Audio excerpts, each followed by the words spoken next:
આપણે શ્રી મહાપ્રભુજીની મેંડ આચાર વિચાર અપરસ પવિત્રતાનું ધ્યાન રાખનારા પુષ્ટિ માર્ગી વૈષ્ણવો ખાલી બહારની અપરસ આચાર વિચારનું ધ્યાન રાખીએ છીએ, ક્યારેક અંદરની અપરસનો પણ વિચાર કરો. ઠાકોરજીને કેવલ બહારની શુદ્ધતા ન ગમે, અંતરની પવિત્રતા ઠાકોરજીને વધારે ગમે છે. તમે યમુનાજીમાં સ્નાન કરી રેશમી વસ્ત્ર પહેરીને સેવામાં આવો, પણ પ્રભુની સામે મનમાં રાગ, દ્વેષ, ક્રોધ, ઈર્ષા, અહંકાર આ બધું હશે ને, ઠાકોરજીને ક્યારેય નહીં ગમે. એવી ભક્તિને ઠાકોરજી નહીં સ્વીકારે. અને અંતર પવિત્ર હશે ને કદાચ બહારની અપરસનો ખ્યાલ નહીં હોય ને, ઠાકોરજીને ચોક્કસ ચલાવી લેશે. 252 વૈષ્ણવની વાર્તાનો પ્રસંગ યાદ કરો. આગ્રાના પતિ પત્ની ભગવતી વૈષ્ણવ 4 વૈષ્ણવને શ્રી ગુસાઈજીએ એમના જેવો ભાવ કેળવા મોકલ્યા. આ 4 વૈષ્ણવ આવ્યા, પેલા પતિ પત્ની પ્રભુની સેવામાં હતા. કહ્યું શ્રી ગુસાઈજી અમને મોકલ્યા છે. પ્રસન્ન થઈ ગયા. શ્રી ગુસાઈજી વૈષ્ણવને મોકલ્યા. આજે ઠાકોરજી પછી મારા ઘરે 4 વૈષ્ણવ પ્રસાદ લેશે. જો આ એક વિવેક બતાવો વૈષ્ણવ, કે આપણા ઘરે કોઈ નિશ્ચિત સંખ્યામાં વૈષ્ણવ આવ્યા હોય, કોઈ મહેમાન આવ્યા હોય, અને એનું જો સમાધાન કરવાનું હોય તો એવું કહેવું જોઈએ કે ઠાકોરજી પછી આજે 15 વૈષ્ણવ પ્રસાદ લેશે. કારણ કે એ પુષ્ટિ માર્ગમાં તો જે કહી છે ઠાકોરજી પછી પ્રભુના પ્રસાદી દ્વારા જ હંમેશા દાસનો નિર્વાહ થવો જોઈએ. તમે પહેલાથી એવું કહી દો કે 15 વૈષ્ણવની રસોઈ બનાવો તો કોના માટે થયું? હા, એમના માટે, ઠાકોરજી માટે નહીં. એ વાણીથી પણ ઉચ્છિષ્ટ થઈ ગયું. ઠાકોરજીને ક્યારે પછી અંગીકાર ન કરે. એટલે ક્યારે પણ એવું કહેવાય કે પ્રભુ પછી આજે 10 વૈષ્ણવ પ્રસાદ લેશે. આ કથામાં ઘણા બધા નાના નાના વિવેક શીખવા મળશે. કે આજે ઠાકોરજી ભાઈ 4 વૈષ્ણવ પ્રસાદ લેશે. ઘરમાં ઘી નહીં હતું, એટલે પેલો જે પુરુષ હતો એ બજારમાં ઘી લેવા ગયો, પણ મનમાં એક આનંદ કે શ્રી ગુસાઈજી 4 વૈષ્ણવને મોકલ્યા. આજે મારા ઘરે વૈષ્ણવ પધાર્યા અને પ્રભુની સેવામાં મને તો બહારથી આવીને સીધો ઠાકોરજીની સેવામાં ગયો. પેલા 4 વૈષ્ણવોએ જોયું કે ભાવ સુંદર છે પણ આચાર વિચારનું જ્ઞાન નથી. અપ્રશ્ન પણ એના ઘરે પ્રસાદ ના લીધો, એમને એમ ચાલ્યા ગયા. પેલા બંને બિચારા રડતા રહ્યા, પ્રસાદ ન લીધો. કે 4 વૈષ્ણવ મારે ત્યાંથી પ્રસાદ લીધા વગર ગયા. શ્રી ગુસાઈએ બહુ ક્રોધ કર્યો કે મેં તમને એમની કૃતિ જોવા નતા મોકલ્યા, એમના જેવો ભાવ કેળવા મોકલ્યા હતા. શ્રીજી બાબાએ લાંબ નેત્રોથી છડી સહિત દર્શન આપ્યા. પેલા પાછા આગ્રા આવ્યા, ક્ષમા માગી, પ્રસાદ લીધો. ત્યારે પતિ પત્ની પ્રસાદ લીધો. મન પ્રભુમાં હોય ને બહારની અપરસ જોવાશે તો ઠાકોરજી ચલાવી લેશે. પણ તમે તીર્થમાં સ્નાન કરીને આવો પણ મનમાં જો બધા દોષો ભરેલા હશે ને, ઠાકોરજીને ક્યારેય નહીં ગમે. પ્રભુને વિનંતી કરો કે પ્રભુ આ ક્રોધ ઇત્યાદિથી આપ અમારી રક્ષા કરો, અમારામાં એવા કોઈ દૂષણ ના આવે. કુંતાજી કહે છે પ્રભુ અસત સભામાં આપે અમારી રક્ષા કરી છે.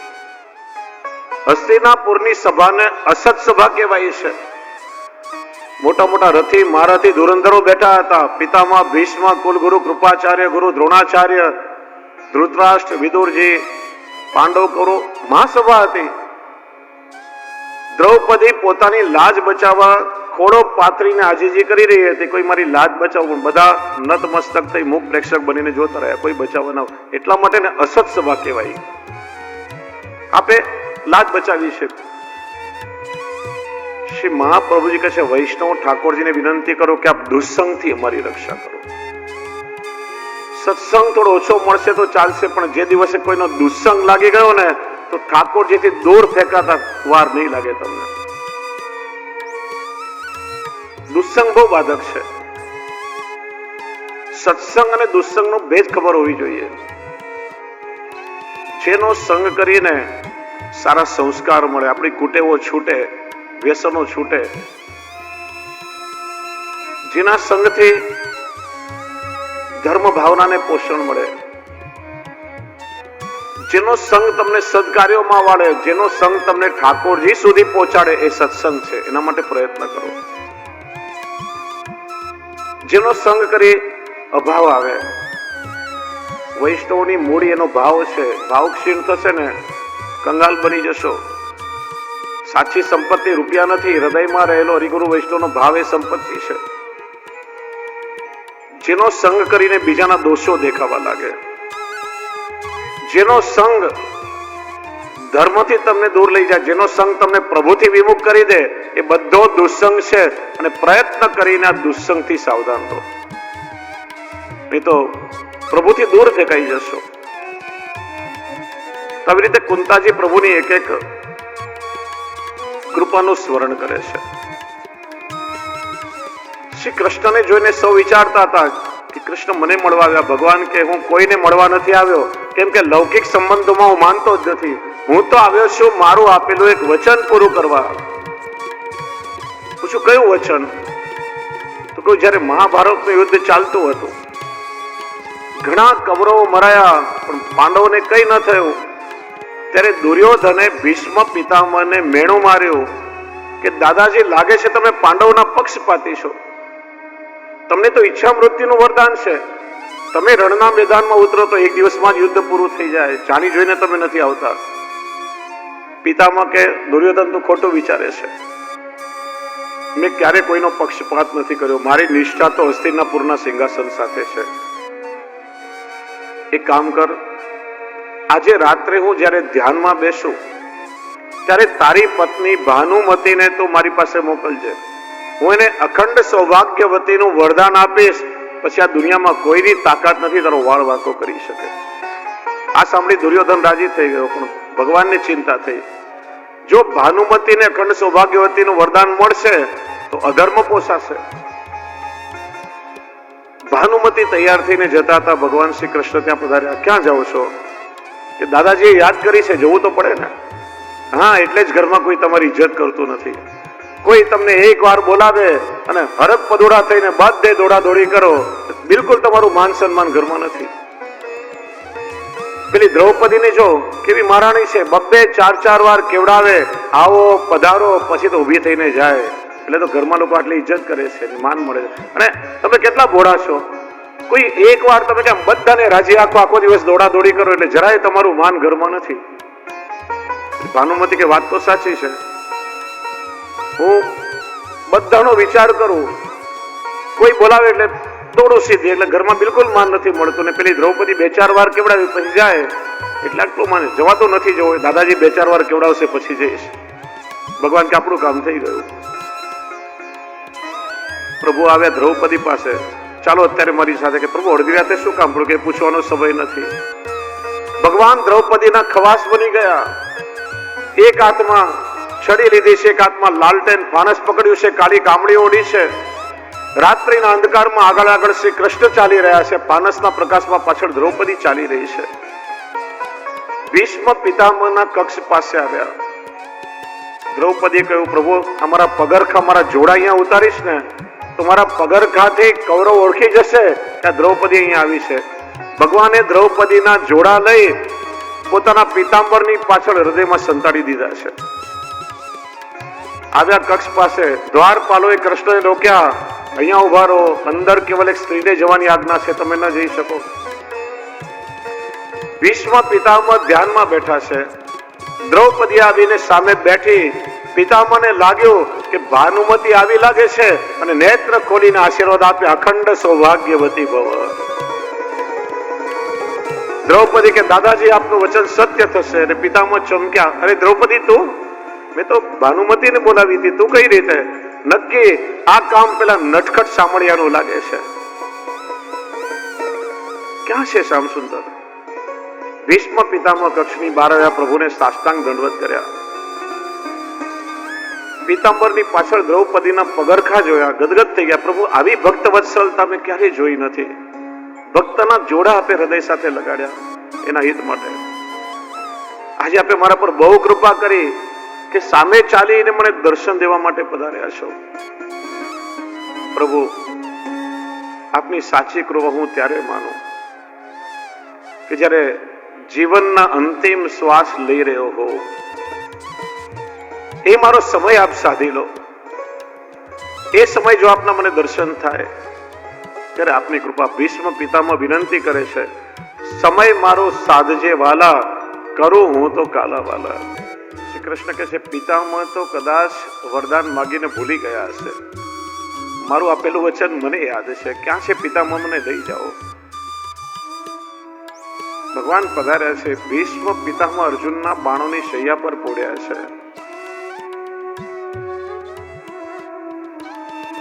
ભગવાન શ્રી કૃષ્ણ કે દાદાજી, આ યુધિષ્ઠિરના મનમાં એક શંકા છે, એના મનમાં દુઃખ છે કે મહાભારતમાં આટલા બધા લોકો એના કારણે મરાયા છે. પિતામહ કહે છે, જીવ માત્ર નિમિત્ત છે. આ બધા અધર્મના પક્ષે હતા. ભગવાને જયારે કાલ દ્રષ્ટિથી એમની સામે જોયું ને, ત્યારે જ એમના બળ પ્રાણ બધું હરી દીધું હતું. અર્જુનના બાણ તો ખાલી નિમિત્ત માત્ર બન્યા છે. અને તું ચિંતા ન કર, આ બધાને ભગવાન શ્રી કૃષ્ણના દર્શન થયા છે. શાસ્ત્ર કહે છે કે ભગવાનના દર્શન જેને એકવાર થઈ જાય અને ફરીથી જન્મ ન લેવો પડે, એને બધાને મુક્તિ મળી જાય. પિતામહ કહે છે, પ્રભુએ તો એ બધા પર કૃપા વિચારી છે કે એમને ફરીથી હવે જન્મ નહીં લેવો પડે, એ બધાને મુક્તિ મળી ગઈ છે. પિતામહ કહે છે કે મારા મનમાં પ્રભુ એક શંકા છે, એનું સમાધાન આપ કરો.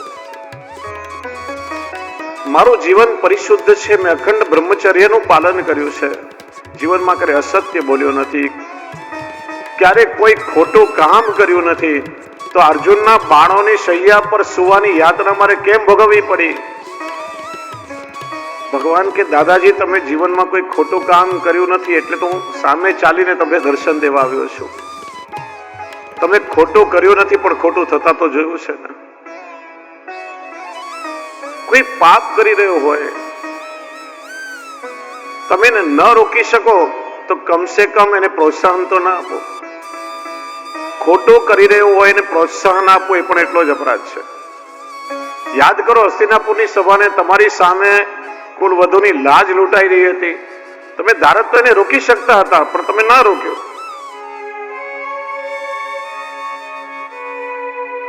એનું ફળ તમારે ભોગવવું પડ્યું છે. પ્રભુ, આપની વાત હું સમજી ગયો, પણ એ અસર હતી દુર્યોધન જેવા દુરાચારીના અન્નની. એ પાપીનું અન્ન મેં ખાધું હતું, એટલે મારી બુદ્ધિ પકડી હતી. અર્જુનના બાણોથી એ દુર્યોધનના અન્નથી પોષાયેલું રક્ત બધું વહી ચૂક્યું છે. બહુ સુંદર વાત બતાવી છે અહીંયા. જો અન્નના કેટલા દોષો બતાવ્યા છે. પાપીનું અન્ન દૂષિત છે, લોભીનું અન્ન દૂષિત અન્ન કહેવાય, ક્રોધીના ઘરનું અન્ન ન ખવાય, ચંડાલનું અન્ન ન ખવાય. બીજી વખત ચૂલે ચડાવેલું અન્ન રાંધેલું હોય, એમાં પોષણ ન હોય, એ પણ નિષેધ અન્ન છે. વાસી અન્ન નિષેધ છે. અન્નના કેટલા પ્રકારના દોષ છે, ગુણ દોષ, ભાવ દોષ.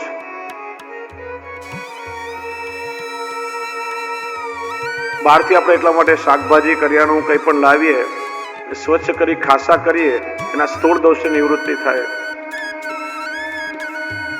પછી તુલસી સમર્પિત કરીએ, એના આધ્યાત્મિક દોષોની નિવૃત્તિ થાય. ઠાકોરજી આરોગે એટલે મહાપ્રસાદ બને, એના આધિદૈવિક દોષોની નિવૃત્તિ થાય. ત્યારે એ અન્ન પવિત્ર અન્ન કહેવાય છે.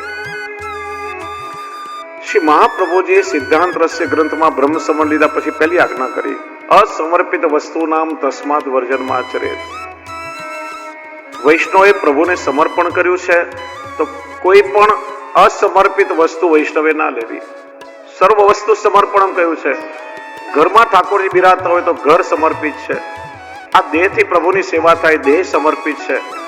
જે ધન તમે કમાવો છો, જેનાથી પ્રભુની સેવા ચાલે છે, તો ધન પણ સમર્પિત છે. ઘરમાં રસોઈ બને, ઠાકોરજીને ધરીને લો છો, તો અન્ન પણ સમર્પિત છે. દરેક વસ્તુ માટે કહ્યું, પણ આપણે ચર્ચા કરી રહ્યા છે અન્નની. આપણે વિચારીએ કે એક આચાર વિચાર પવિત્રતાથી ઘરમાં તૈયાર થયેલી સામગ્રી હોય, એ ઠાકોરજીને ભોગ ધરીને આપણે પ્રસાદી લઈએ, એમાં ને હોટલોમાં, રેકડીઓમાં, લારીમાં, જે તે ગામનો હેઠવાળો કોઈ, આ બંનેમાં કેટલો મોટો તફાવત છે. આજના સમયમાં સમજવાની બહુ જરૂર છે. સાયન્ટિફિકલી સમજાવું તમને. શાસ્ત્ર કહે છે, જો શ્રી મહાપ્રભુજી તો આજ્ઞા કરી અસમર્પિત ન લેવું, પણ મહાપુરુષોની વાણીમાં ઊંડાણ હોય, સૂત્રાત્મક આજ્ઞા હોય, એનું ઊંડાણ શોધવું પડે. છાંદોગ્ય ઉપનિષદ આપણું ન્યુટ્રિશન સાયન્સ છે, આહાર વિજ્ઞાન છે. શું ખવાય શું ના ખવાય, દિવસે શું ખવાય, સૂર્યાસ્ત પછી શું ના લેવાય, વ્રત કરો તો શું લેવાય, વ્રતમાં શું ના લેવાય, ઘણી બધી વસ્તુ વિસ્તારથી બતાવી છે. આપણા આરોગ્યને, પવિત્રતાને, દરેક વસ્તુને ધ્યાનમાં રાખીને